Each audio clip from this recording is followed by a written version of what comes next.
కి వెల్కమ్. ఈ రోజు ఆరాధనలోకి వెళ్ళడానికి ముందు మనం ఒక చిన్న పాట పాడుకుని ఆరాధనలోకి వెళ్దాం. చాటించుడి మనుష్య జాతికే సునామము, చటించుడి అవశ్యమేల క్రీస్తు ప్రేమ సారము.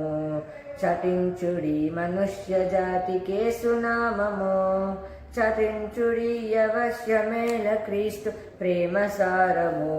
జనాదులే విశేష రక్షణాదు శృంగము, విన్పింపు నంత్రము.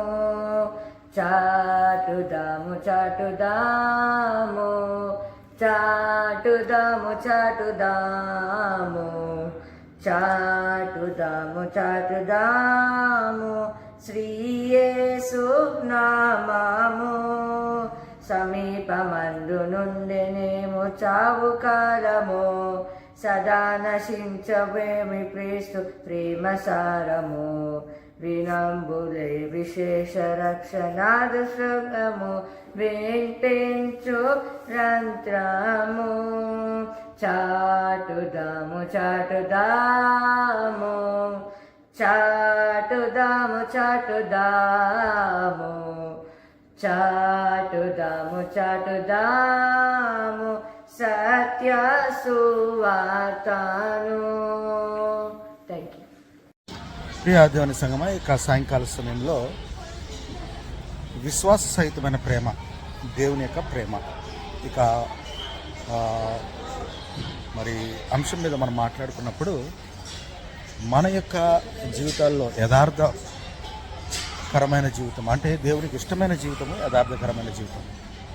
మనం చేసే పనులన్నీ, మనం ఆలోచించే ఆలోచనలన్నీ, మనం మన యొక్క ప్రణాళికలన్నీ దేవునికి చిత్తానుసారంగా దేవునికి ఇష్టంగా ఉన్నప్పుడు అవి మనల్ని యథార్థమైన జీవితం వైపు నడిపిస్తాయి.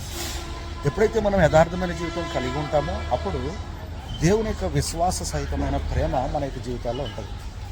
అంటే స్థిరమైన ప్రేమ, దేవుని యొక్క స్థిరమైన ప్రేమ మన జీవితాల్లో ఉంటుంది.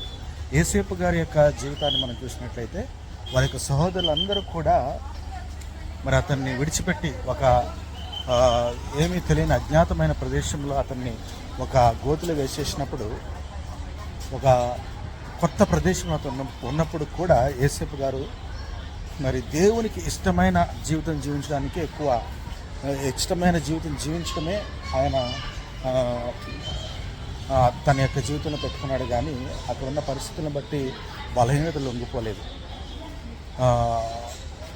ఆ యొక్క బలహీనతలు లొంగిపోయి ఉన్నట్లయితే అతను యథార్థమైన జీవితానికి దూరం అయిపోతాడు.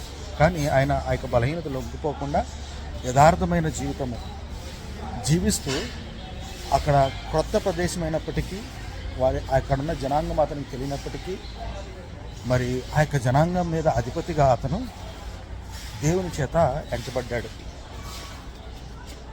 అక్కడున్న నాయకుల యొక్క అధిపతుల యొక్క ప్రేమను పొందగలిగాడు. ఇదే సంగమా, యథార్థకరమైన జీవితం మన జీవితాల్లో మనం చేయలేని గొప్ప కార్యాలను చేస్తుంది అనేది యేసేపు గారి యొక్క జీవితం ద్వారా మనం చూడవచ్చు. వారి యొక్క అన్నదమ్ములు అతన్ని వదిలేశారు. అయినప్పటికీ ఒక ఏమీ తెలియని ప్రదేశంలో అతని యొక్క జీవితము విడవబడ్డది. అయినప్పటికీ ఆయన దేవునికి ఇష్టమైన యథార్థ జీవితం వైపే అతని యొక్క చూపులు పెట్టి ఉన్నాడు.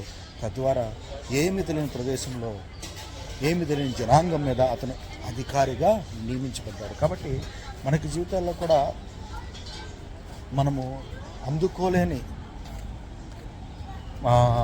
ఉన్నతమైన స్థితులను మన యొక్క యథార్థకరమైన జీవితం అంటే దేవునికి ఇష్టమైన జీవితం ద్వారా మనం జీవించవచ్చు అనేది ఇక వాక్య భాగం ద్వారా ఆదికాండము మరి యేసేపు గారికి జీవన చరిత్రను బట్టి మనము తెలుసుకోవచ్చు. కాబట్టి యథార్థమైన జీవితం కలిగి ఉందాం. దేవునికి విశ్వాసభరితమైన జీవితం వైపు మనము ప్రేమను మనము పొందుకుందాం. ఇక చిన్న వాక్యాన్ని దేవుడు ఆశీర్వదించి దీవించి కాచి కాపాడును గాక. ఆమేన్. ఎండింగ్ ప్రేయర్ చేసుకుని ఆరాధన ఇంతటితో ముగించుతాం. ఏసయ్య, ఈరోజంతా మాకు ఎలాంటి అపాయం జరగకుండా చూస్తున్నారు. థ్యాంక్ యూ ఏసయ్య. ఈరోజు పొద్దున్న నుంచి సాయంత్రం వరకు, సాయంత్రం నుంచి నైట్ వరకు మాకు ఎలాంటి అపాయం జరగకుండా చూస్తున్నారు. థ్యాంక్ యూ ఏసయ్య. మా మేడ వాళ్ళ పట్లకి వెళ్తున్నప్పుడు మందార ఫామ్లో ఉండేటప్పుడు మమ్మీ డాడీ వాళ్ళకి ఎలాంటి అపాయం జరగకుండా చూడండి ఏసయ్య. మళ్ళీ సురక్షితంగా ఇంటికి చేరేలాగా చూడండి ఏసయ్య. నేను ఖుషి ఇంట్లో ఉన్నప్పుడు, చదువుకుంటున్నప్పుడు, ఆడుకుంటున్నప్పుడు, స్కూల్కి వెళ్తున్నప్పుడు, కార్ ప్రయాణంలో, స్కూల్లో ఉండేటప్పుడు, చదువుకుంటున్నప్పుడు మాకు ఎలాంటి అపాయం జరగకుండా చూసినందుకు థ్యాంక్ యూ ఏసయ్య. మళ్ళీ ఈరోజు ఈవినింగ్ మీ సంధానానికి వచ్చి మిమ్మల్ని ఆరాధించేలాగా చూసినందుకు థ్యాంక్ యూ ఏసయ్య. ఈరోజు మాతో పాటు లైవ్ పెడుతున్నప్పుడు అనిరుద్ధన్ ఉండేటప్పుడు అనిరుద్ధన్ని ఎలాంటి అపాయం జరగకుండా చూడండి ఏసయ్య. మళ్ళీ రేపు పొద్దున మీ సంధానానికి వచ్చి మిమ్మల్ని ఆరాధించేలాగా చూడండి ఏసయ్య. ఆమేన్.